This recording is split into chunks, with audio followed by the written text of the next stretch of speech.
everybody, this is Maria Clark from Sweet Willow Designs and welcome to my studio.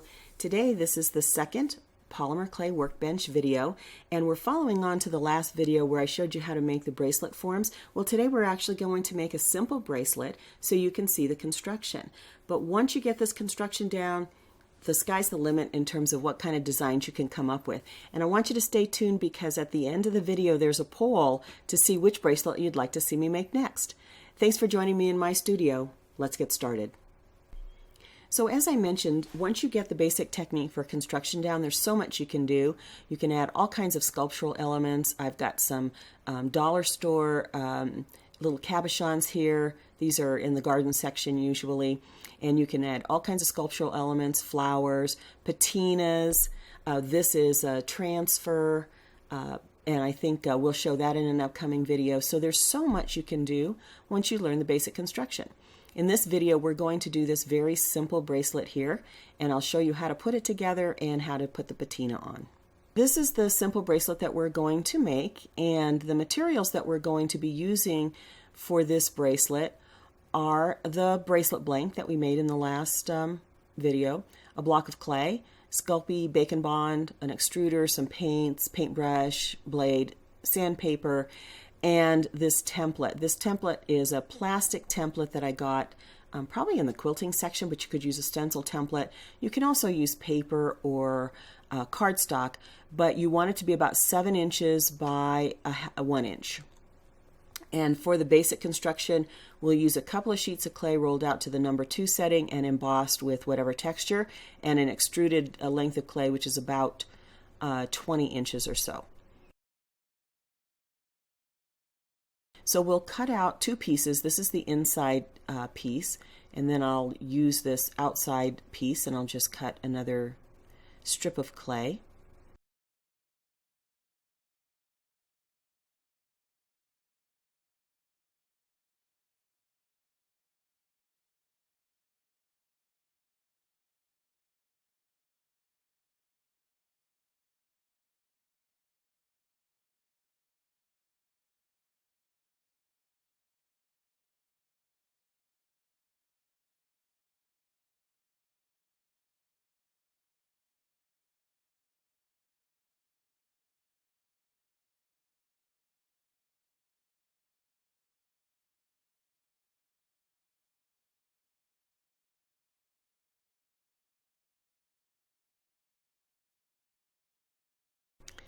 And once I've got those cut, I'll just flip them over, and I'm going to use my Bacon Bond. You could use Weld Bond or something else that you like, but I like the Bacon Bond. It's really thick and it's really helps keep these pieces together. Even though it's raw clay, I like the addition of the Bacon Bond because we're adding a metal element in between, and I just want it to be extra secure since it's a bracelet.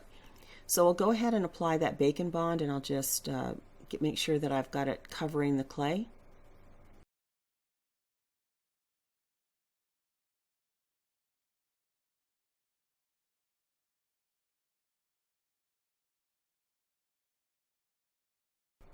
Okay, I've got those well covered, and now I will take my bracelet form and I'll just set it up like this. And then I'm going to take that inside strip and I'm just going to lay it in so that it's centered on the blank. And you'll see that I have overlap on each edge and at each end. And I'm making sure that that's pressed onto that blank. And then I don't have any air gaps or anything like that. So I'll just go all the way around it a couple of times and make sure that I've got the piece on there. And then I'll take my top piece and I will lay it over and get that adhered. You can see that this is really a very simple construction, but there's a couple of things that are going to add to the strength and flexibility. The first is the blank, of course, then the Bacon Bond, and then you'll see when I add the extruded piece of clay at the end, that's another element that adds a little bit more strength. So I'm going to press that together, and I'm making sure it's pretty well pressed together, no air gaps, and that all that clay has contact. And then I have a little extra because the inside diameter is a little bit smaller, so I'll cut off that extra clay. and get a nice sharp edge.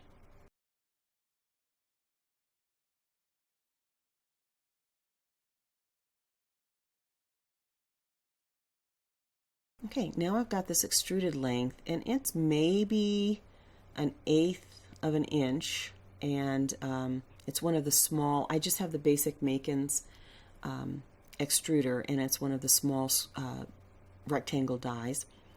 What I'm going to do is go ahead and just put that around the whole outside of edges of this bracelet. Right now I'm just kind of tacking it down just to get it on there, and I want the front edge to line up pretty nicely, so I spend a little extra time and care making sure that that gets lined up.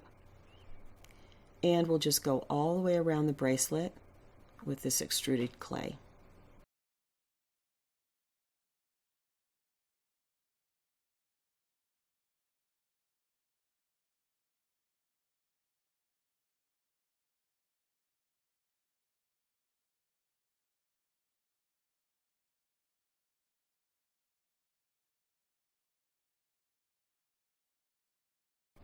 Then I'll cut off those ends so that they're flush. And I'll just use my finger to smooth out the seam so you can't see that that seam is there. And then I'm going to go back and I'll just refine all of these edges. So now I'm going to go back and make sure that it's really well stuck on there. And the extruded piece might be slightly wider than the 2 sheets of clay. So I will use my fingers. You'll see I'm pressing them there to just make sure that all the edges, all the sides line up. And I just make sure I do a good job of getting those as even as I reasonably can. If you're going for a really rustic look, it doesn't really matter. You can put a little divots or dents. It doesn't affect the look of it. But I'm making sure that everything's well adhered and that there's really good contact to the extruded piece and the sides of the bracelet. It's really a lot of fun to make these. I make a ton of them. I just enjoy it so much. And I think that once you get this technique down, you'll enjoy making these as well. And there's so much variety with the surface treatments and the patinas that you can use that just really make it so much fun and such a pleasure to work with the clay. And you get a nice result and a wearable piece of art at the end. So I really enjoy that, and I hope you do too. So I'm just going to continue to refine this until I get the look that I'm going for, and I know that I think I've got good contact, square up any of my corners, and then form it for its final shape. I'll get a baking tile and put a piece of cardstock or paper so I don't get a shiny spot on one of those edges. Refine the shape a little bit, get it in the oven for 60 minutes. Be sure to tent it so it doesn't burn or scorch. And we've got it out of the oven. So now I'm just going to go ahead and apply the patina. Now I'll never be able to exactly replicate that first patina, but I'm going to use some cobalt teal and some iridescent fine silver. You could use whatever craft paints, the acrylic paints that you like, a little stiff brush, any colors that you like, and just go ahead and start to apply that with the brush. And you don't really care about how you put it on too much because you're going to take some of it off. But I'll go ahead and put the first layer, the cobalt, all over this. And then I decided that I would add a little bit of green. I think this is a phthalo green, and I'm just adding a little bit of green to change up the color a little bit. You can add as many layers as you like. Then I decided that wasn't good enough, so I've got some Lumiere blue pearl, and I thought I would add some of that blue pearl and wipe a little bit of the excess off. And now I'm getting a color that I really like. I'm going to cover the entire piece with the iridescent silver paint, and again, any kind of acrylic paints that you have. Once I get that done, I will actually cure it for about 10 minutes in the oven just to get that paint set and make sure it's well dried, and then I'll sandpaper. I've got 2 grits. I've got a 240 and a 400, and I'm just going to use that sandpaper to take off as much of that paint as I like, because I really kind of wanted to see the writing texture that's underneath it. And then I'll use a paper towel to just dry it off, and there you go. That's what the finished piece looks like. You might want to take a little bit more off. I may go back and take a little bit more of that paint off so I get a little bit more contrast. I've got some Varathane matte finish. You could use a gloss. You could use lots of different ones. I prefer the Varathane. It seems to hold up really well. And I'll put a smooth, even coat. Let that dry, and then I will actually put another coat and get that in the oven for 10 minutes to cure. And there you go. That's the finished piece. I really like the way it turned out. It's got a nice patina. It looks old world. And again, here's the variety you can make once you've got the technique down. So I've got a poll for you. Which bracelet do you want to see me do next? Here's the series. There's 1 through 6. There's a Makumi Gane. There's a image transfer. So I hope you'll let me know what you like in the poll. And here's the finished piece again. And I really think it turned out great. I hope you enjoyed.